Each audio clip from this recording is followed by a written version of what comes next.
Visakha Atchutapuram సెజ్లోని ఎషెన్సియా pharma కంపెనీలో జరిగిన ప్రమాదం బాధాకరమని అన్నారు డిప్యూటీ సీఎం పవన్ కళ్యాణ్. ప్రమాద ఘటనపై ఆరా తీశామన్నారు. కంపెనీ భాగస్వాముల మధ్య చాలా కమ్యూనికేషన్ గ్యాప్ ఉందని, దీంతో కంపెనీలో తీసుకోవాల్సిన భద్రతా చర్యలను గాలికి వదిలేశారని అన్నారు. కార్మికుల భద్రతపై కంపెనీ యాజమాన్యాలే దృష్టి పెట్టాలన్నారు. నిన్న జరిగిన అనకాపల్లి జిల్లా అచ్యుతాపురం ఫార్మాసిస్లో జరిగింది. చాలా బాధ కలిగింది. చాలా ఇది రిపీటెడ్గా మొన్న 3 వీక్స్ బ్యాక్ కూడా ఒక జరిగింది. ఒకళ్ళు ఇద్దరు చనిపోయారు.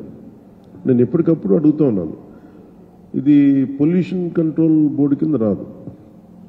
అంటే ఎన్ని ప్రమాదాలు మీ అందరికీ తెలిసిందే. పొల్యూషన్ అంటే పొల్యూషన్ ఎమిషన్స్ ఉన్నాయా లేదా చెక్ చేయడం తప్ప, ప్రమాణాలు చెక్ చేయడం తప్ప, ఈ సేఫ్టీ నామ్స్ కానీ ఇవన్నీ ఈ మనకి director of factories, labour, fire department, అలాగే కేంద్ర ప్రభుత్వ ఆధ్వర్యంలో ఉండే petrol and explosive safety organisation పర్యవేక్షిస్తారు.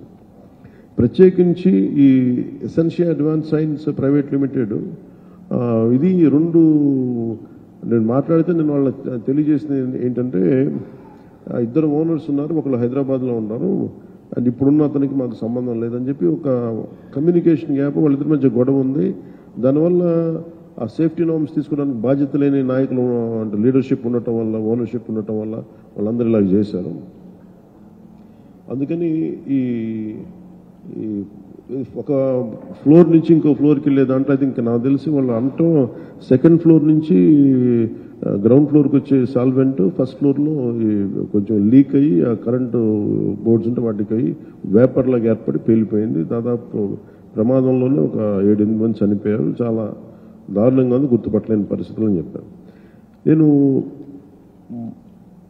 ప్రాబ్లం ఏమవుతుందంటే, నేను సేఫ్టీ ఆడిట్ చేయమని వచ్చిన రోజు నుంచి నేను అందరిని అడుగుతా ఉన్నాను. ఒక ఇష్యూ ఏముందంటే, సేఫ్టీ ఆడిట్ అంటే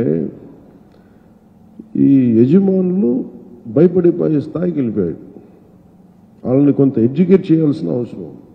ఇప్పుడు ఎనీ టైం సేఫ్టీ ఆడిట్ అనగానే మా పరిశ్రమలు మూసేస్తారా, లేదంటే ఏం జరుగుతాయి, ఎలాంటి రిపోర్ట్స్ ఉంటాయంటే, there are lot of gaps in safety ఇష్యూస్లో చాలా గ్యాప్స్ ఉన్నాయి. సో అందుకని నేనేం చెప్పానంటే, ఇండిపెండెంట్గా పిలవండి. నేను ఆల్రెడీ ఒక రౌండ్ ఆఫ్ మీటింగ్స్ నేను పారిశ్రామికవేత్తలతో చేశాను, ఎస్పెషల్లీ వైజాగ్ ఏరియాలో.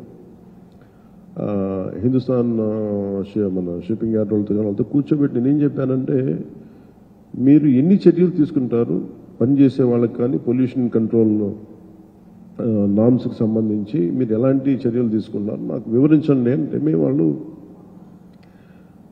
గతంలో కంటే ఇప్పుడు బాగా చేస్తూ ఉంటాను, కానీ they are not to the satisfactory level.